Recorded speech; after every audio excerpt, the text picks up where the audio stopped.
Okay, so it's recording. That's good. So live stream. Okay, fantastic. Whew. Oof. Are we ready to go? Are we ready to go? Yeah, I think we are. ready to go. Add a part to your broadcast. Amplify.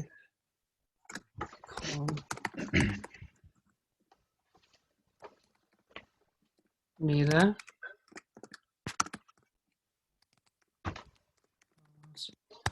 Neither. Okay. Okay. 3K. We're live in a minute. Yeah. Just give me the nod when to go.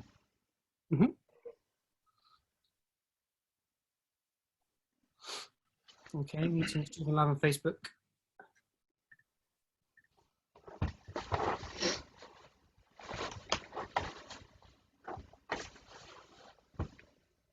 Okay, I think we're good to go. Okay. Yeah. Hello, everybody, and welcome to our webinar today. I am Harvey Stansfield, the founder and conductor of Vox Ex Animo. I'm also organist and currently studying music. We are delighted to have you tuning in today to our live stream, our webinar and conversation with our appointed composer in residence, Cameron Biles-Liddell. We'll also be taking a Q&A at the end, so if you do have any questions or anything about the choir or the composition or any questions for Cameron, then please do pop them in the comments, messages below, and we'll endeavour to answer those later. So, a bit about Vox Ex Animo. I founded the choir. Well, it seems quite a while ago now, but it's only in April. Only in April. So it's a group of singers who enjoying the choral singing, and to get them together during this current lockdown situation with the COVID-19 pandemic. Obviously, a lot of musicians have fallen short and not been able to go out and perform as we usually would, and so it came about and thought, well, we can do something here, and we can get some singers together and keep some choral singing going. So that's how it started, and we have been going for a few weeks now. It seems longer than that, but it's and the numbers have grown. We've had singers come, and weeks have gone by, and it's just uplifted everybody's spirits during this somewhat difficult time.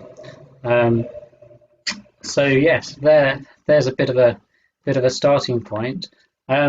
So I direct rehearsals via Zoom on a weekly basis. So we all meet on Zoom, and we we do some warm-ups, which the singers gets them nice and energized, and they do have a bit of fun as well, which is all the better. And we then work on pieces which I'm sure many of our followers and have seen online, with a variety of works, from some of the more secular arrangements to the very core motets and anthems that we would usually sing in our churches and cathedrals. So that is that. So yes, we do meet on a regular basis, which is fantastic, keeping the group together, and enjoying music making during this somewhat difficult time. And tying all that together is the vision that still to keep collaboration with musicians during this lockdown time and period, and we really think that this is something that is helping not only our singers but also our wider community, our following, and everybody who tunes in to our performances, and our regular posts on projects that we have on our social media pages. So overall, I think it is definitely exceeding my expectations of what I founded back in April, which is fantastic. And this webinar today will really start afresh our next project in collaboration with Cameron. So I now hand over to our co-founder, Anthony White. Hi folks, hi all followers, singers and musicians. I'm Anthony White. I'm the co-founder of Vox Ex Animo. I work closely with Harvey, directing the rehearsals, tuning in, doing all the marketing things that go behind the scenes, and help the choir move in a really good direction. As Harvey said, we're only launched in April 2020, and we've been live for about 4 weeks now, and a lot has happened in those 4 weeks, and time has seemed to fly by completely. We're really happy to bring the choir to life, to really bring singers together to collaborate. And today we're really honored and privileged to welcome our guest speaker and our newly appointed composer in residence, Cameron Biles-Liddell. So without further ado, we're just going to invite Cameron into the group, and we'll be talking about his project so far and what he wants to do in the future. Okay, so Cameron is coming in just now. Hello. Hi, Cameron. Hello. Hi. Pleasure to meet you both. And thanks for having me on Can you hear us? Yeah, I can see you fine. It's fantastic. Well, it's a privilege to have you, Cameron. And thank you very much for taking time out of your day for coming and speaking with us about your new appointed role as residents. So, Cameron, could you just give us a small kind of biography of what you do, what you're currently studying, what you see reading music, and just a bit about yourself, your achievements so far, and your background. So over to you. Well, I initially applied to the University of Manchester to study music. Before that time, composition was a main area of focus for me already. But I never really thought to begin with that I was going to be a composer as my main area of focus. So I did my degree, and as I progressed, I primarily focused on recital and composition portfolio. Now, believe it or not, back then I was an electroacoustic composer. I dealt with speakers and recordings and audio manipulation. However, instrumental music to me always had a strong place in my head. And so for my master's, I decided to switch and go primarily acoustic composition. During my master's, I had Camden Reeves as my supervisor. He's a professor of composition at the University of Manchester. And I maintained my piano studies there as well, obtaining the LRSM in performance, as well as a distinction in my master's degree. And then over summer, I competed in the National Eisteddfod of Wales and won the piano class there, as well as gaining a few places in summer courses for the following year. Two of them being the Aberystwyth Musefest course, as well as the Peter Reynolds Composer Studio in Cardiff as part of the Vale of Glamorgan Festival. That's brilliant. Well, thank you very much for briefly introducing yourself, Cameron, and we're delighted to have you. So we've got so much to talk about today. Harvey, would like to just talk about the composition aspect of, why Cameron is here with us today. Yeah. So as Anthony's very, very nicely said, we're delighted to welcome Cameron on board to our project and this fantastic collaboration. So now looking at some sort of composition and where he might be leading us, you may be asking. Who knows? But we may find out. So we were very kindly saw a piece called Nocturne, choral piece that Cameron had written, which had variety of ideas, a variety of different style, and a really nice use of harmony, I found, and these sort of added chords, which I hope we can incorporate into our piece. Yeah, and then Cameron, what ideas would you see bringing to the choir, sort of evoking with your piece, sort of emotion, maybe some idea of a text, maybe potentially, is there a composer that inspires what you may want to write for us, or maybe to the Nocturne? Was there a composer that really inspired you? So yeah, to bring it to the Nocturne itself, I wrote in the final stages of my masters. It was probably during the summer, in summer last year, as kind of a compositional challenge for myself. Up until this point, I never really dealt with voices, and I'm not from a choral background. I'm not a good singer, and whenever I try, it's never great. So singing itself to me and dealing with voices on a compositional basis would be a real challenge for me to grapple with. And in a way, it goes beyond just the fundamentals of, well, you guys have to breathe, for starters. And it goes on to more technical basis of tessituras of range, and like the sound effects of different voices. For example, if you're going to put the sopranos up in the gods, you can't have them really quiet. You can, but they're not going to like you for it.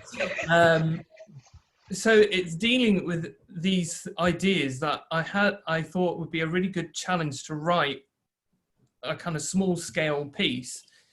With regards to the text, I always kind of try to choose poems, for one, out of copyright for obvious reasons, and also I feel like having poems, it kind of, in a way, gives me a crutch of what I need to convey.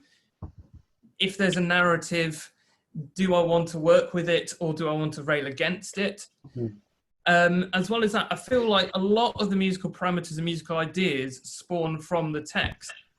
So with that piece in particular, I used the William Blake's Cradle Song from the Songs of Experience and Innocence. And for that in itself, I couldn't really use aggressive harmony if it's called a cradle song. It would completely go against its intrinsic meaning of a poem. So in a way, with using text, a lot of my musical foundations for writing for voices or choirs come from my stimulus setting. So at the moment, for this piece that I'm writing for you guys, it's a bit different, because currently the harmonies come before the text, and a lot of the musical decisions have actually been influenced by my own decision making rather than the text ruling over me. I'm still in search of a solid text to use these guys, because I personally believe it's better to choose a word setting that works for me as a composer, rather than going for one that's easiest to find just by typing into Google. So like well-known Victorian poems, for example, that doesn't fit the bill. I feel like you need, as a composer, you've got to spend the most time finding the suitable text for you guys, and it could be liturgical or it could be secular. At the moment, I'm still on the hunt, as it were. For particular composers that inspire me, it's interesting, because the same composers that I really like as an instrumental-based composer are completely different to if I was going to set a vocal text. And primarily, when I think of voices and choirs, my main thing I got to grapple with in my head is harmony. Harmony for a choir is probably the most important thing that it's got in its arsenal. And as an ensemble, it's quite unique, because the harmony that a choir can use can move people in a different way than, say, a symphony orchestra could. You could probably use the same set of chords as you would in a choral piece, translate it to an orchestra, and it would come across quite bland in the orchestral setting. Yeah. I know there's something that Eric Whitaker says in one of his... for example. Sorry. Sorry. No, I know there's one thing that Eric Whitaker says in one of his webinars is that there's something about the voice, the timbre of the voice, this kind of layering of sound. It's so moving. And I know you did something for Spitfire Audio a while back, where you really talks about this this beautiful sound that you're talking about, this kind of like ethereal sound, the power of the choir, the power of the voice, and how they work as a unit. And I find that very interesting in what you said, Cameron, in the sense that the voice is such a powerful tool. It's something we create, and we can create these moods, emotions in our composition. And this is what I certainly found in your nocturne. I love it at the beginning. You're on 3/4. You have this kind of slow and tender beat, stagger breathing. But I love how you layer certain voices. So the sopranos come in, then the altos, and sopranos clash with the E and F, and then the tenors come in. It's creating this kind of a sound, this bubble. And I really enjoy this kind of clashy dissonance. It's used quite seldom nowadays, especially with composers with Paul Miller, Eric Whitaker, and all these kind of layers, these shifting layers of dissonances that resolve, dissonances that don't resolve. And I found it just really interesting, and especially in the first opening bars of Nocturne, the kind of sleep aspect, focusing on just one word. And I found that just very, very, very moving, actually. So, it really creates this emotional aspect that the voice can create, I think. Yeah, and I mean, I feel like when you find the right text, particular words itself jump out at you, and you know what words you want to capitalize on. And I mean, it's very rare to find a poem setting, either it's by Britten or Vaughan Williams, that they don't repeat particular words. And speaking of those two composers, a lot of my early influences on voice setting and just general grappling with using human voice and text setting comes from that late 20th century, mid to late 20th century English tradition of Vaughan Williams and Benjamin Britten. Particularly Britten, for me, is a huge influence on the voice. And there's something about, you talked about the use of dissonances, a lot of his use of harmony, particularly in the War Requiem, that I've always been fascinated by, particularly in the chorale sections. The use of dissonance there is so poignant, but yet dramatic as well. It keeps this underlying tension going. And for me, I think when I started the Nocturne, I wanted to kind of create a kind of, like you say, a bubble of sound, but also kind of resolving these dissonances so that on a more technical level, the singers knew which note, where to go from after each section. Because one of the main problems, and something I'm still kind of dealing with as a composer, is that the voice, you're kind of plucking a note out of thin air. And you can't be cruel, particularly in a language of mine where it's quite modal, but not quite tonal, and sometimes going into atonality and then coming out of it again. It's quite hard. It's hard for a singer to go, well, you've given me a D flat, but now the next bar you've given me an A natural. I can't, no, I can't, give me something. I just can't do that. Whilst the flautist, if you gave the same material, they'll just go, right, I just do that fingering and buff, it comes out. So I think in a way, I turned the problem into a solution with that opening section where the dissonances, they do resolve, but then it also provides the springboard for the next note. Because I tried deliberately to give each dissonance a stepwise manner. That way, the singers could just easily glide up or down from either note. And in a way, it creates more fluidity as well. It keeps things it maintains that layer of sound rather than disjointed kind of dissonance, which can be done with the choir, but it's quite, it never really comes across great when you try and go pointillistic. I think perhaps the only person that can do that is Stravinsky, but that's probably because he's Stravinsky. So yeah, as well as that, I kind of, with the nocturne itself, it was kind of difficult to rein back on the whole opening because you can have too much of a good thing. And it was a balancing act of maintaining that nice sound world, but then actually keeping it moving forward, because it was a juggling act of how many times can I get away of setting the word sleep before, as a listener, you start getting switched off and he's just going, right, here we go again. It's just another chord revolving around the sopranos and altos this time. Woohoo. So in a way, it was quite tricky to go, right, that's enough of that. We need to move on with it.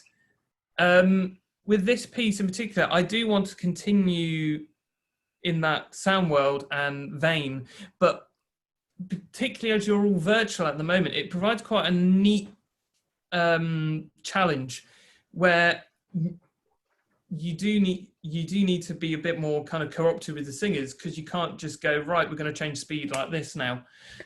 It's just impractical. Yeah. I mean, you can do it, but I'm not the video editor here, so so I wouldn't want to do that.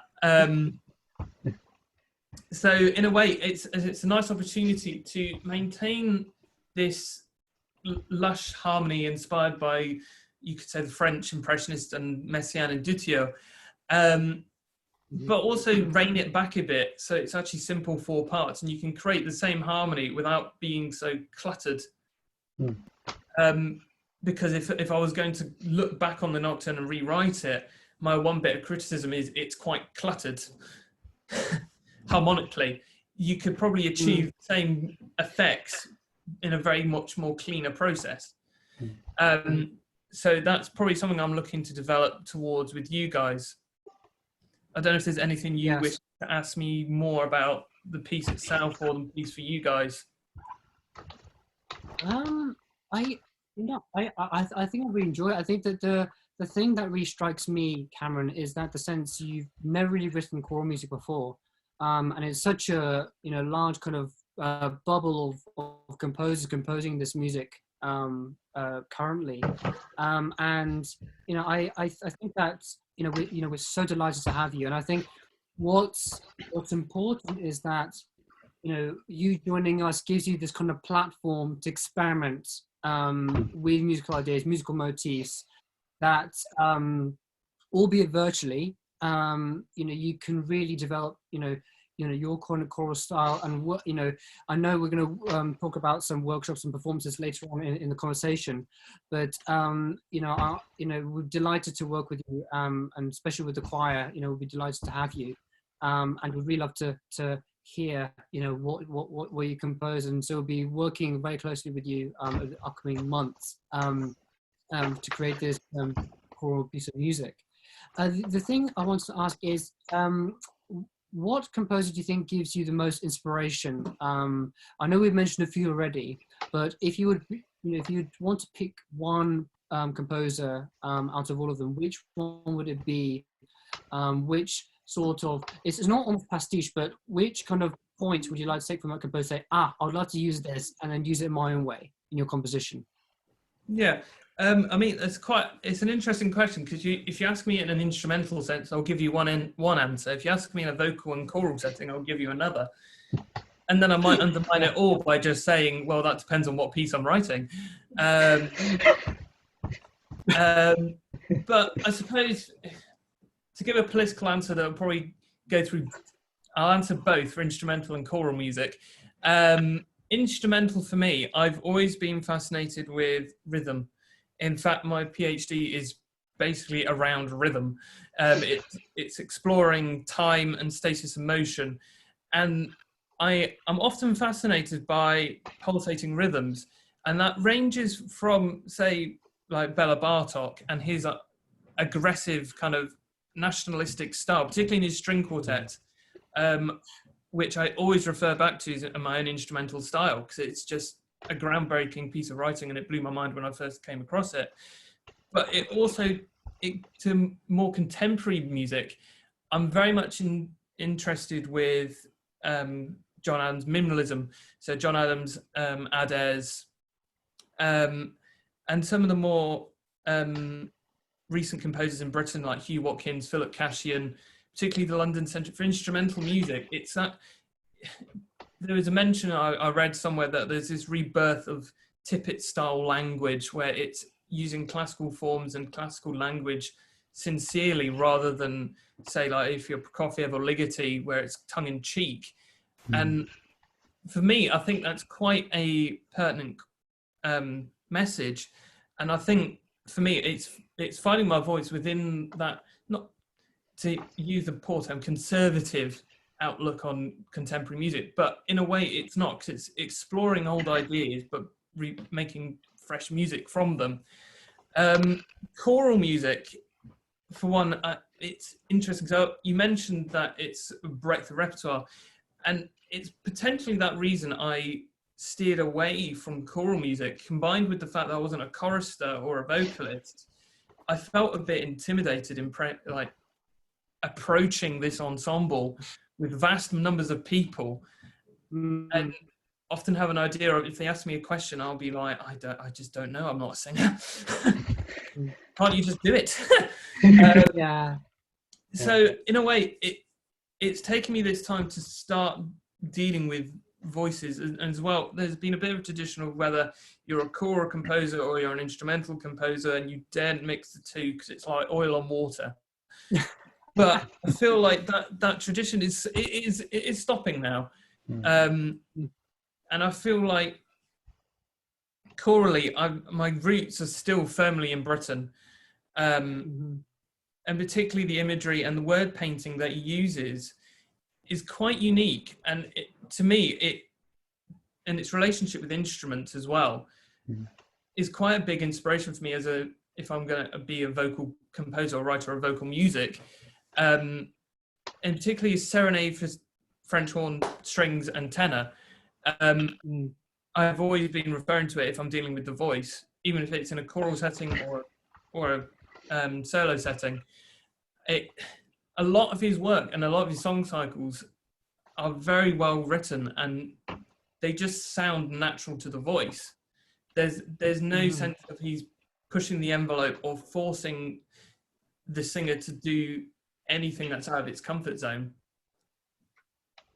And so for me, I think Britain and Tippett are the big ones for me in choral writing.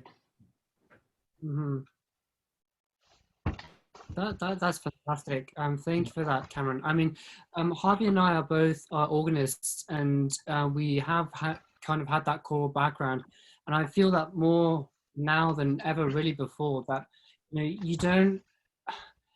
Anyone can compose choral music. I mean, there's such a wide range, from Tallis, from the Tudor, it's contrapuntal, homophonic things have diversified into different avenues, into kind of contemporary styles. I think that more so than ever, anyone can compose any music that they want. I think there's a big kind of pigeonhole in, you're a kind of instrumental composer, you're a choral composer.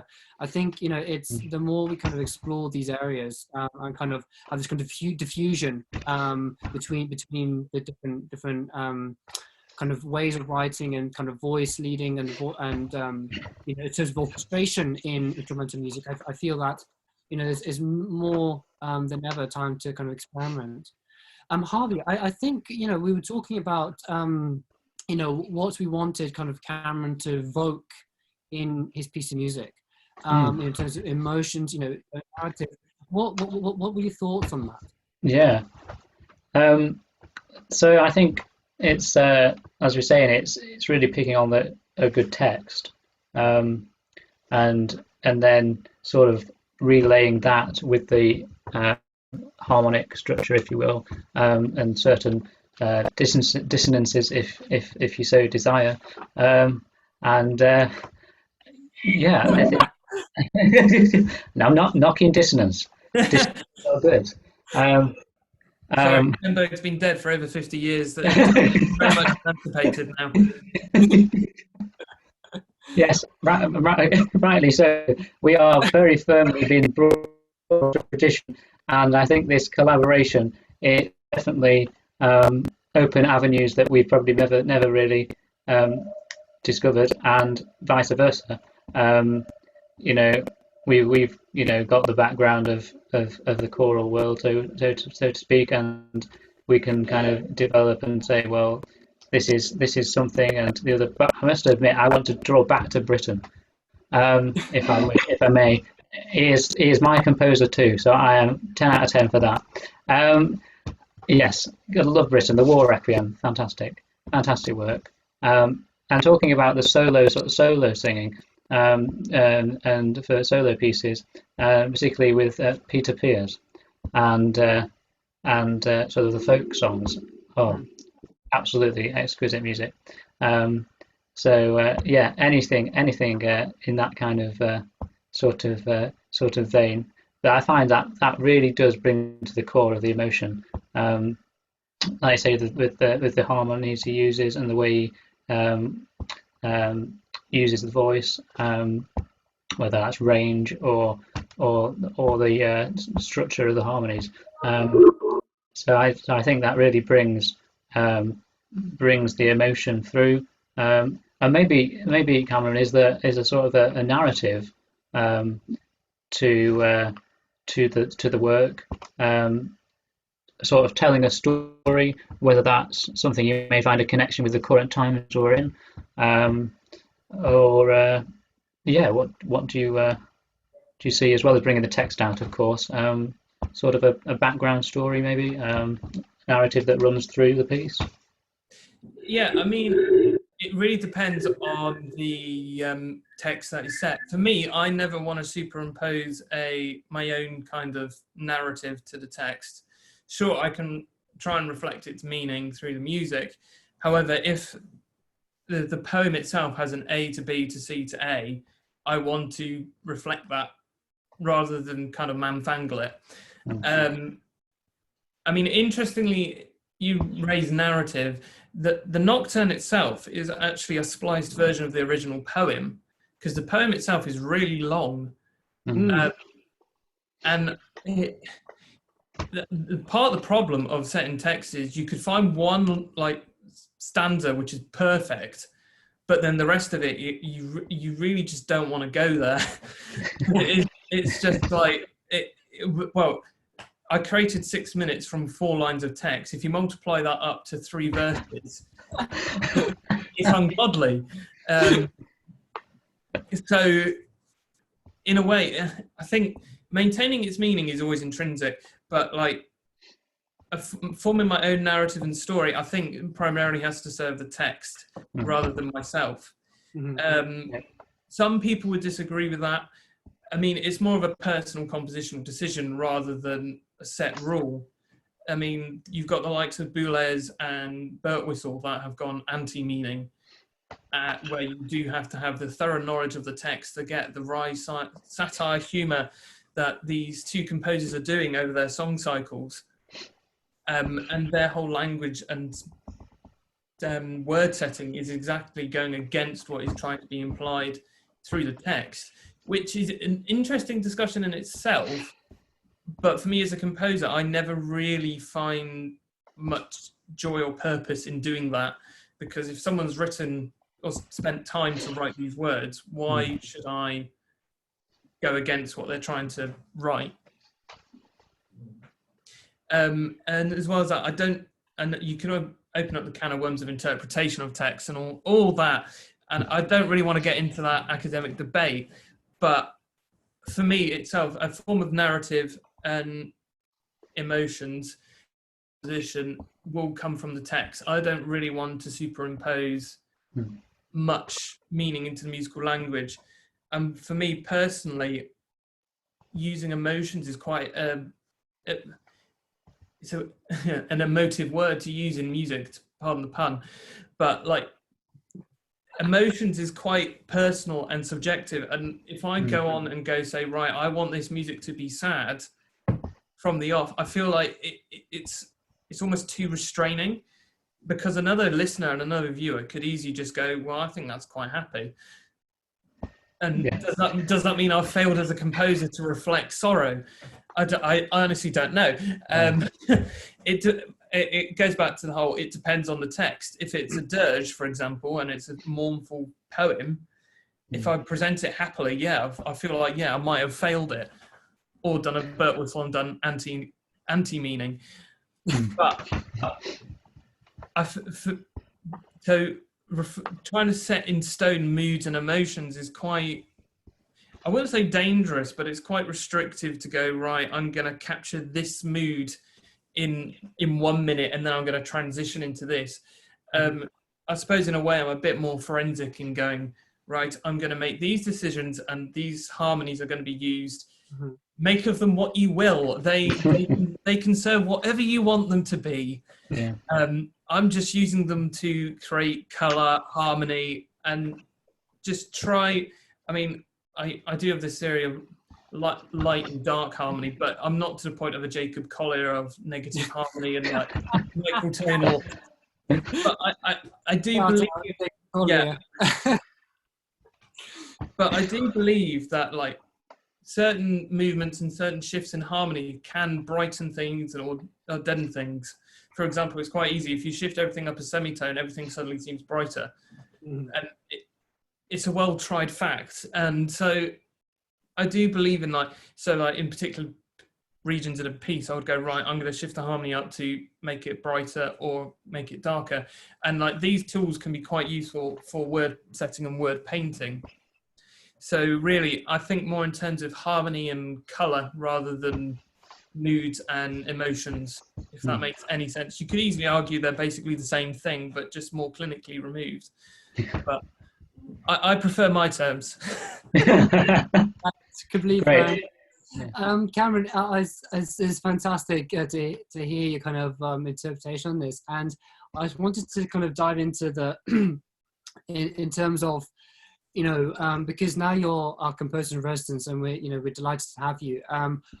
How are you kind of envisaging, working, closely with the choir, working with us, because I know you mentioned about workshops and different performances, and Harvey and I believe that, we are in a difficult situation with COVID-19, and we want to do the best as we can now, but we would love to, work together in the future, hopefully in the months and years to come. And so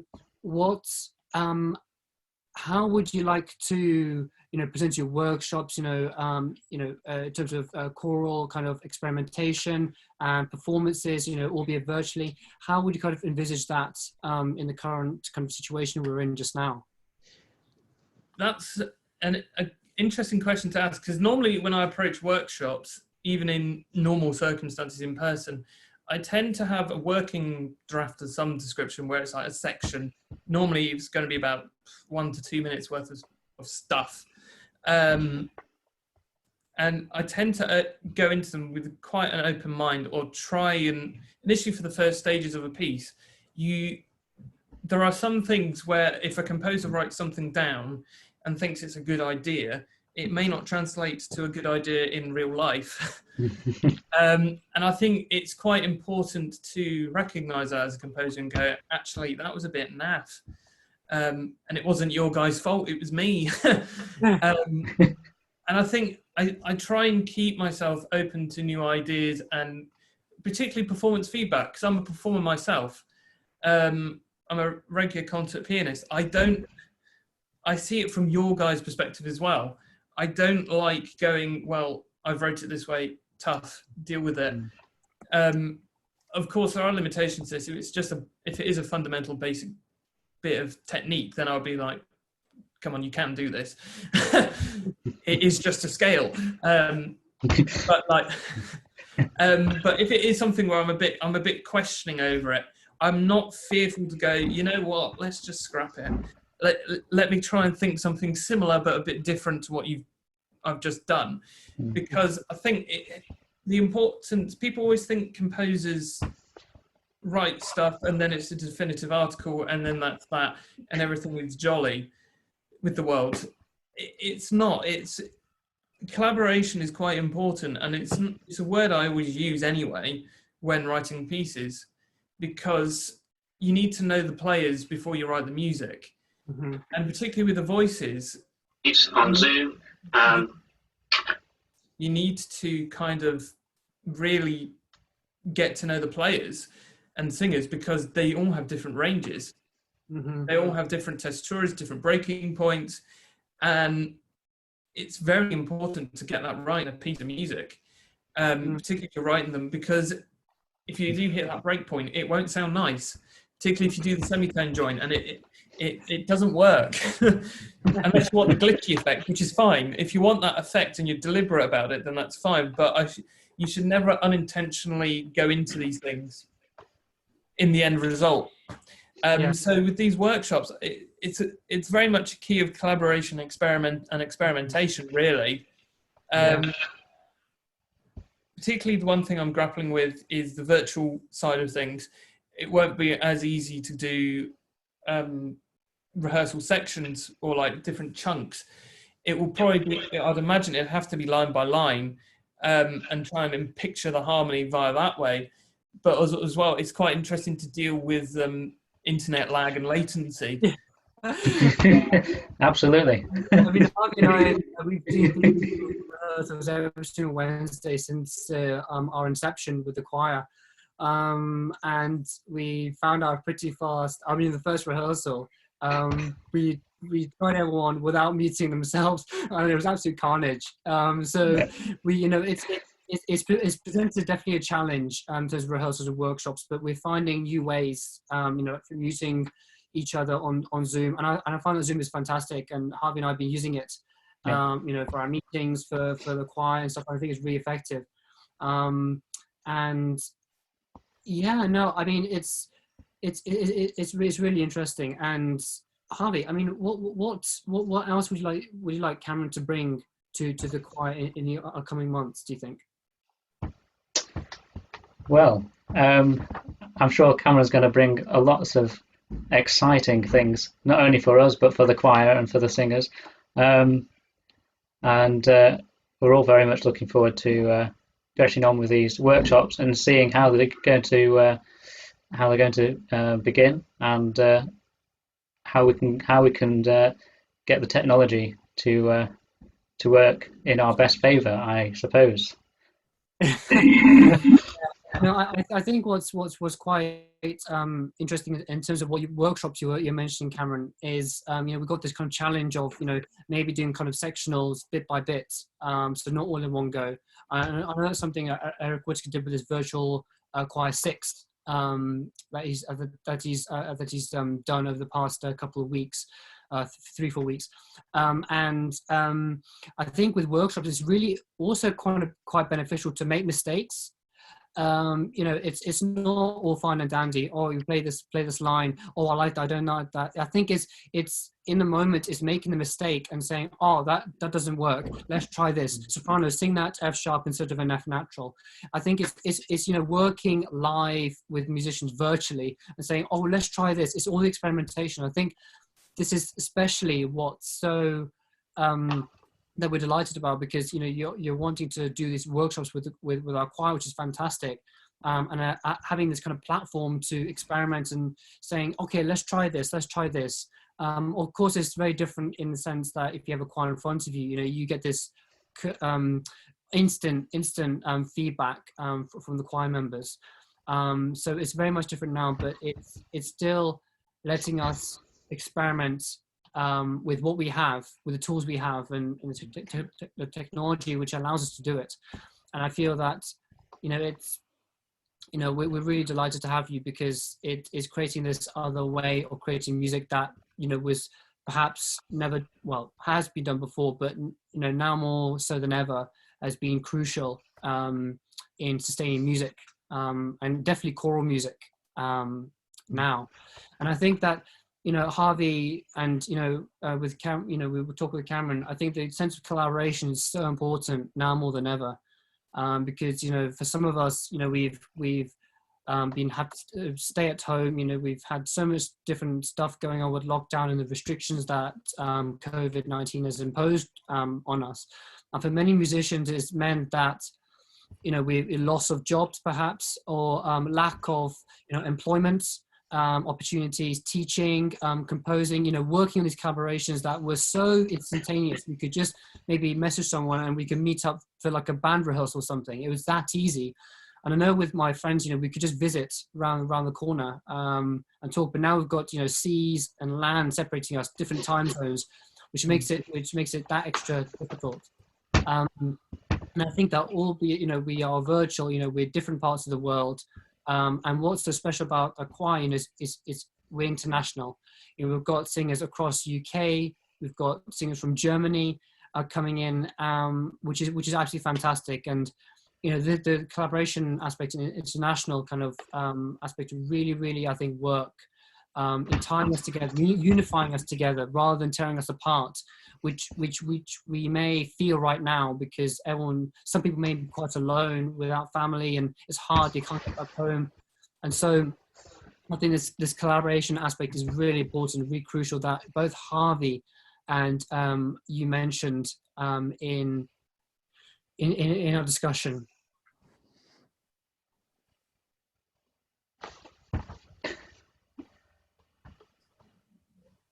Yes, sorry, I totally missed all of them. I didn't. That was a fine example of latency. Yes.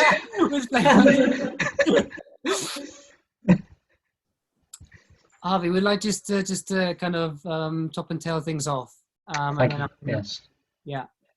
So thank you very much, Cameron, for joining us today and introducing yourself and showing us what we're looking forward to over the coming weeks and months.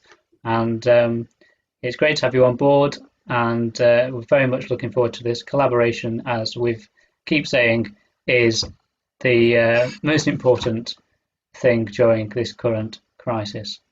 So thank you from me, and look forward to seeing you again. Yep. Yes, we'll be in touch a lot with Cameron over the next months and hopefully, you know, years ahead. So we'll be posting up information on our Facebook page, Vox Ex Animo, and have a look at our Facebook page and our Twitter page with different announcements coming up with our Wednesday rehearsals and all our different performances that Harvey is kindly just editing just now, because it's a hard job, and hats off to him because he's doing all the heavy work.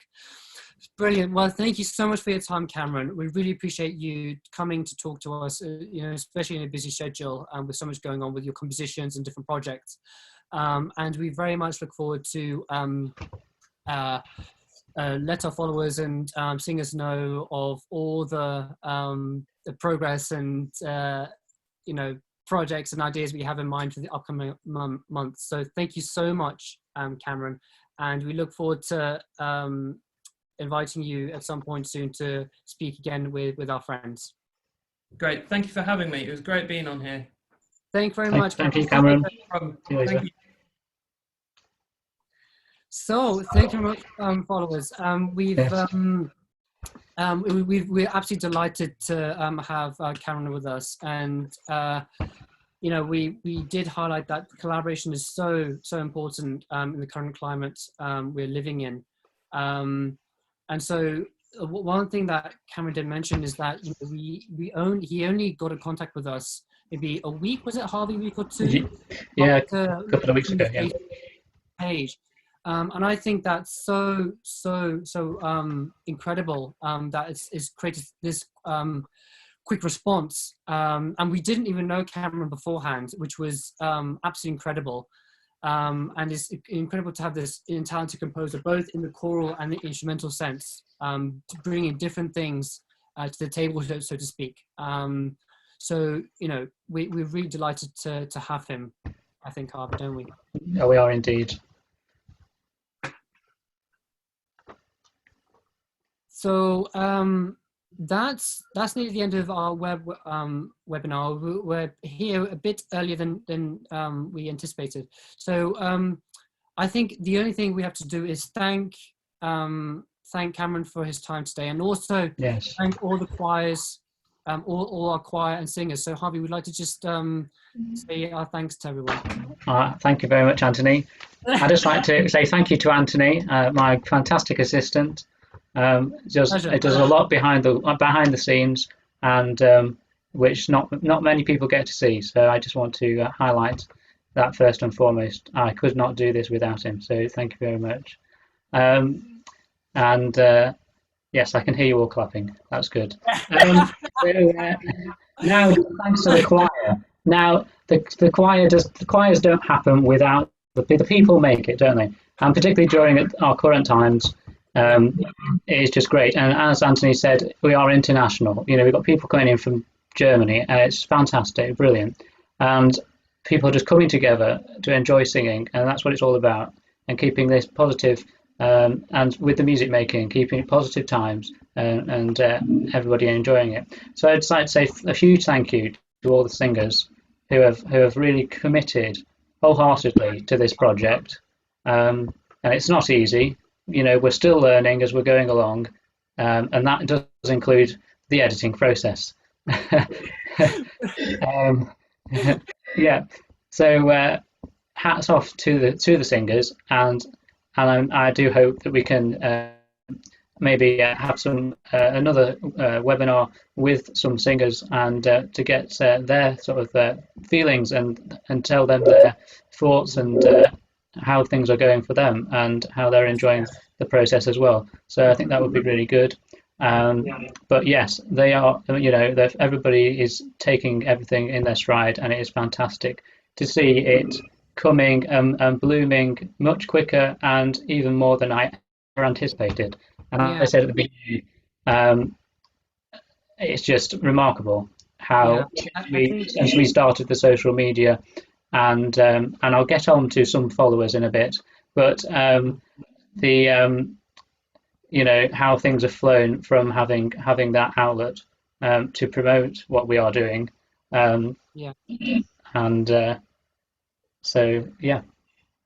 Yeah, I think just to lead on from what you're saying, Harvey, I think at the very beginning we didn't really have big kind of ambitions in basically where we are now. We just wanted to, correct me if I'm wrong, but we wanted to create this choir, Vox Ex Animo, which I was scrolling through our messages and seeing how much has gone behind the scenes, and we had little aims. The sole thing that we wanted to do is to allow our musicians to interact with each other, in these tough times with the coronavirus, to create music, be creative in what we do, share a passion and love for choral music and singing in general, and to most important and most foremost, to collaborate and support each other during this hard time. And so I just wanted to make another thank you to also our consort, which we also launched, so which is the Vox Anima consort. And so that's the one. Yeah, that's the one. And this is a consort affiliated to Vox Ex Animo, and we're currently working closely with the strings, who are fantastic, as well as the singers. They're really fantastic and professional in what they do, and we're working closely with them for our next piece of music, which we'll be announcing. I think this Friday, isn't it? Yes. Yeah. Yeah. So we're announcing our new piece, which will be announced on Friday. So look out for that.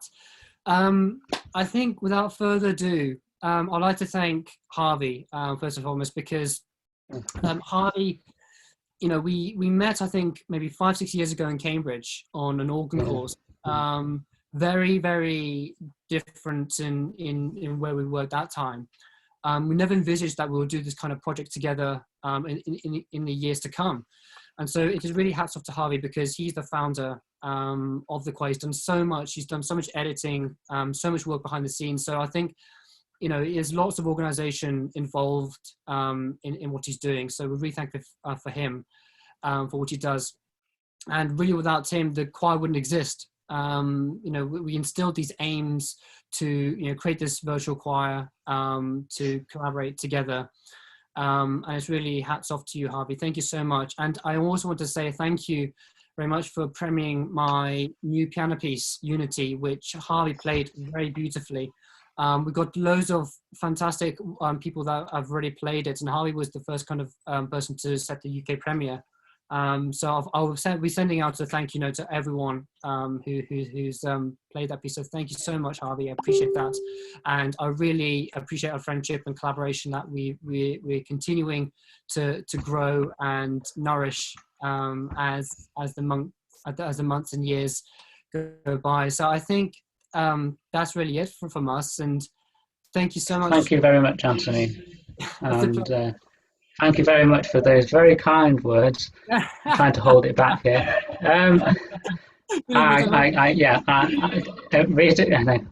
Reiterate absolutely. Same here. It's an absolute pleasure, it's remarkable what we're doing, and we're a fantastic team. Here's to the future of Vox Ex Animo. And on that note, I'd just like to do a big thank you and shout out all our followers who are following all our projects, performance. Went past 200 actually during the week, so that's a That's massive right. Yes, that's right. We hit the 200 plus. Fantastic. And keep them coming. Spread the word far and wide. And friends, family, pets, dogs, whatever, cats, fish, all of them. Spread the word near and far and wide. And let's get music making, collaboration, get us through this most difficult time. And thank you all very much for joining us today. And I look forward to next time when we'll be sharing great success.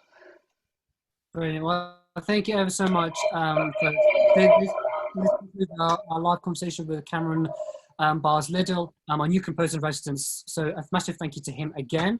And we'll keep in touch with our notices on our Facebook page and Twitter. We'll be posting this video on Twitter and on Facebook later for those who have missed.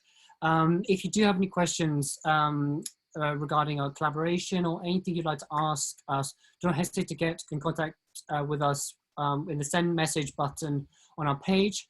We'll be glad to answer any questions you may have. So from us, from me and Harvey, we'd like to thank you very much, and we hope that you have a wonderful week and weekend. Stay safe and keep well. Take care, everyone. Thank you very much. Take care. Bye.